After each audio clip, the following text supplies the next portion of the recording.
On s'intéresse ce soir aux dangers liés au blanchiment artificiel de la peau. Les médecins sont catégoriques. Les produits éclaircissants utilisés comportent des risques pour la santé. C'était un 13 avril en 1975. Le pouvoir de François Tombalbaye tombe. Nous serons ce soir au Tchad pour l'éphéméride. Bonsoir et bienvenue à tous dans cette édition. Tout d'abord, en bref, ce grave accident de la circulation à Cocody, Carrefour La Vie, une collision entre un camion de ramassage d'ordures et un taxi a fait aujourd'hui 5 victimes, dont un décès. On rappelle ces chiffres de l'Office national de la sécurité routière. La Côte d'Ivoire enregistre chaque année 6 000 accidents de la route. À Conti, au Togo, Kessal au Sénégal et ici en Côte d'Ivoire, Tchatcho, une kyrielle d'appellation pour désigner le blanchiment de la peau, une pratique qui n'est pas sans conséquences. Les médecins sont catégoriques, les produits utilisés font des ravages sur la peau, mais comportent aussi des risques pour la santé. Nous Sangaré et Rigoré nous en disent un peu plus. Dans la plupart du temps, souvent c'est pour suivre un effet de mode. Parce qu'on se dit la plupart des filles sont claires, souvent ce sont de belles femmes. Donc les filles ont tendance à se dépigmenter la peau, peut-être l'envie de paraître plus belle.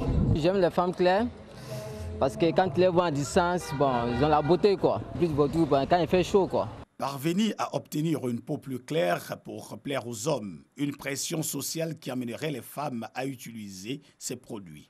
C'est la course aux crèmes, lotions, savons, injections et comprimés. Dans son rapport sur la santé publique et l'environnement daté de 2011, l'Organisation mondiale de la santé mentionnait déjà des chiffres alarmants. Environ 25% de femmes au Mali utilisent régulièrement des produits éclaircissants. Tandis qu'au Togo, elles sont 59% et la proportion atteint 77% au Nigeria. Pas de chiffres disponibles pour la Côte d'Ivoire, où pour autant le phénomène de blanchiment de la peau gagne du terrain tant chez les hommes que chez les femmes. La plupart des études menées sur le phénomène montrent que les produits utilisés sont des médicaments détournés de leur usage, en l'occurrence les corticoïdes et l'hydroquinone. Des produits dont les effets néfastes sur la santé ne sont plus à démontrer. Ça n'apporte pas d'abord de la valeur à la femme. Je n'aime pas les femmes qui se dépigmentent parce qu'elles sentent. Et au cas où elle a une petite blessure, les chirurgiens ont des difficultés pour faire la chirurgie parce que les tissus de la peau ne sont plus solides. Même si ce ne sont pas des médecins, on le voit quand même, les femmes qui font des pigments généralement dans deux teints. Les spécialistes distinguent deux types de conséquences liées à la dépigmentation. Elles sont dites locales lorsqu'elles se situent sur la peau. Des brûlures qui laissent des cicatrices, les allergies avec l'apparition des boutons et la noirceur sur les parties exposées au soleil.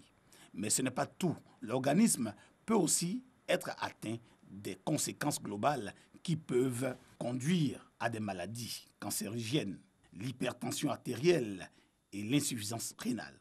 À ces pathologies émergentes s'ajoute aujourd'hui le risque de mettre au monde un enfant à croissance problématique, les problèmes osseux et la cécité.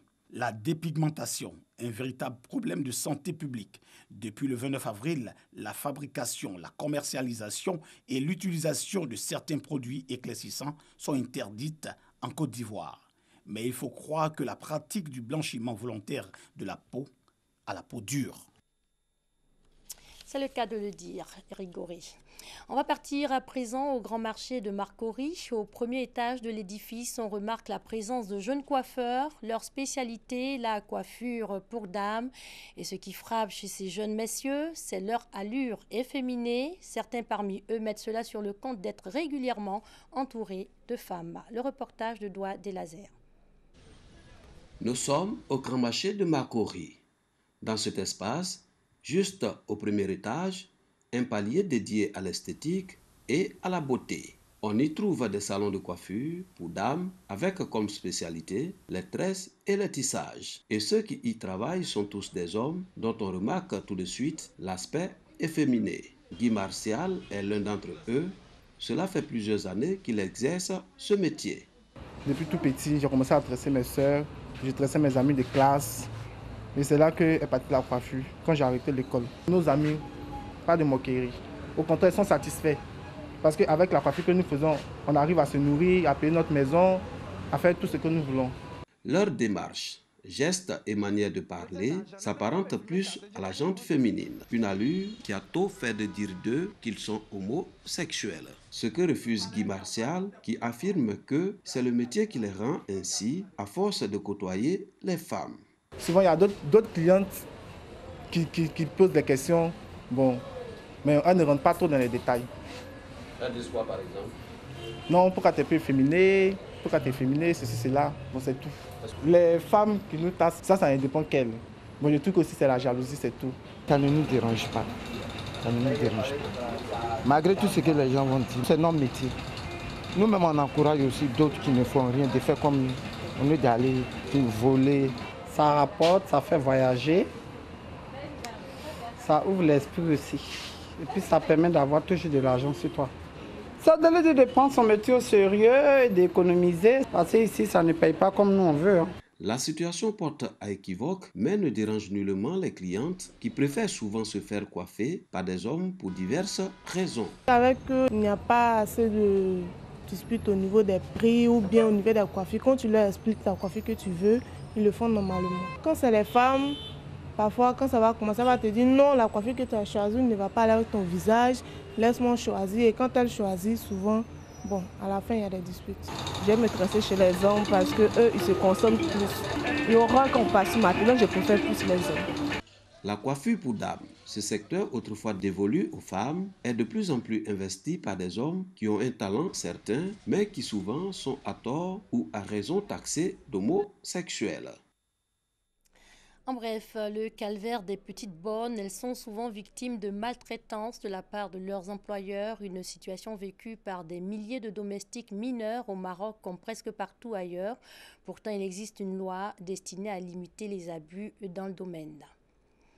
Et c'était le 14 avril 2014. Près de 276 jeunes filles sont enlevées dans un pensionnat par Boko Haram. À la veille du 4e anniversaire de cet enlèvement emblématique, plus de 100 jeunes filles sont toujours détenues par le groupe djihadiste.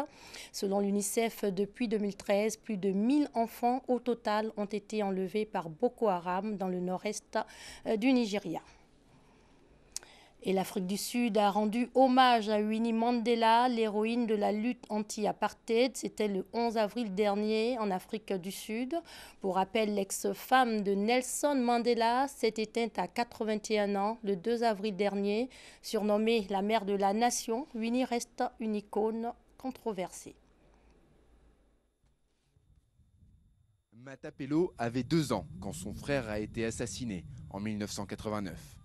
Stompy, un activiste de 14 ans, a été torturé et son corps retrouvé près du domicile de Winnie Madikizela Mandela, figure de la lutte anti-apartheid sud-africaine.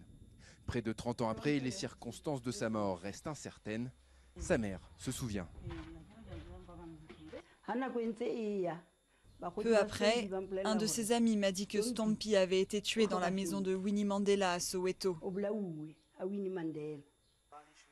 Tabiso Mono était l'un des 3 autres garçons kidnappés avec Stompy par le Mandela United Football Club, une branche du Congrès de la jeunesse de Soweto, connue pour sa violence et associée à Winnie.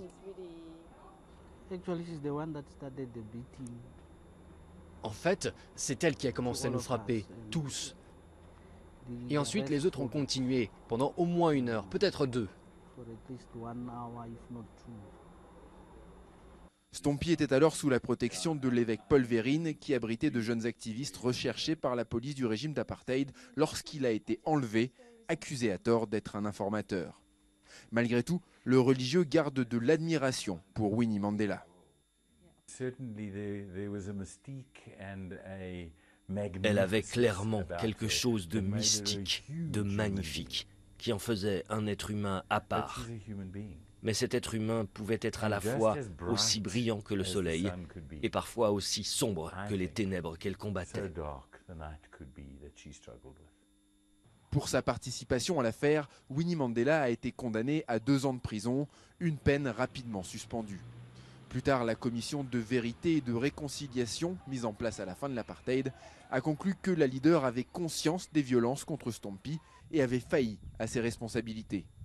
Un membre du Mandela United Football Club, Jerry Richardson, a été emprisonné pour le meurtre du jeune homme en 1990. Mais cette mort aura entaché à jamais l'héritage de Winnie Mandela. On parle de notre héritage, celui de Johnny Hallyday. Une décision a été rendue. Chaque camp remporte une petite victoire. La justice a ordonné le gel des biens de l'artiste, mais a refusé aux aînés du rocker, Laura Smith et David Hallyday, un droit de regard sur le dernier album de leur père. Le gel ne concerne pas les actifs américains de Johnny. La décision concerne uniquement le patrimoine situé sur le territoire français. Le 13 avril 1975, plusieurs unités de la gendarmerie de N'Djamena font tomber le pouvoir de François Tombalbaye. Le président tchadien est assassiné. On lui reproche sa reculade devant la Libye, mais aussi ses critiques contre l'armée nationale. Pargassoro connaît. Tout commence en mars 1959. François Tombalbaye, dit Ngarta Tombalbaye, est investi par l'Assemblée nationale. Cet instituteur de formation et de confession chrétienne protestante dirige un gouvernement d'union. L'indépendance du Tchad est proclamée le 11 août 1960. Tombalbaye réussit à démettre son rival Gabriel Lisette de tous ses mandats et lui interdit par télégramme de revenir au Tchad. En 1962, il est élu président de la République et dirige lui-même plusieurs ministères en 1966. Sa dérive s'accentue après 1968. C'est à cette date que l'insurrection armée des régions de l'Est et du Nord islamistes oblige la France à envoyer des troupes contre le Front de libération nationale du Tchad. Le Frolina est un mouvement armé tchadien créé le 22 juin 1966 au Soudan par Ibrahim Abacha pour lutter contre le régime sudiste qui discriminait les populations musulmanes du Nord, du Centre et de l'Est. Tombalbaye est réélu en juin 1969.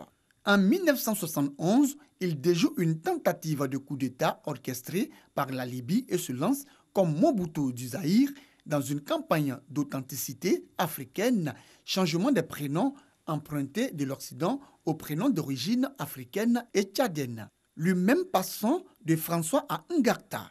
Fort Lamy et Fort Achambolt deviennent respectivement N'Djamena et Sar, et initiation culturelle systématique des jeunes garçons issus de l'ethnie Sar. En 1972, il rompt avec la France et avec Israël.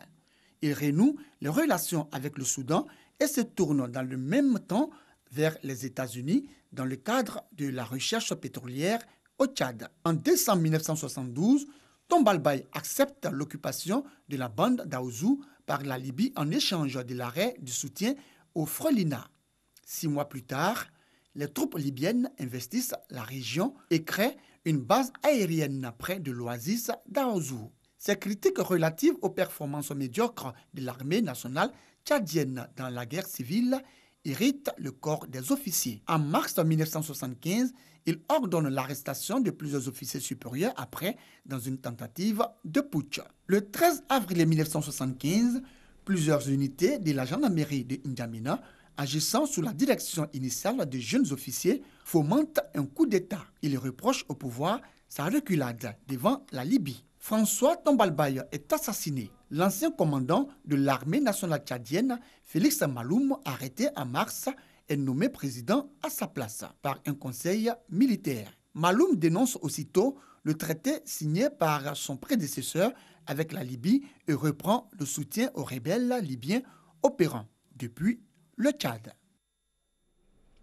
C'est ici que l'on s'arrête pour ce soir. Bonne soirée sur les antennes de l'RTI, la marque du service public.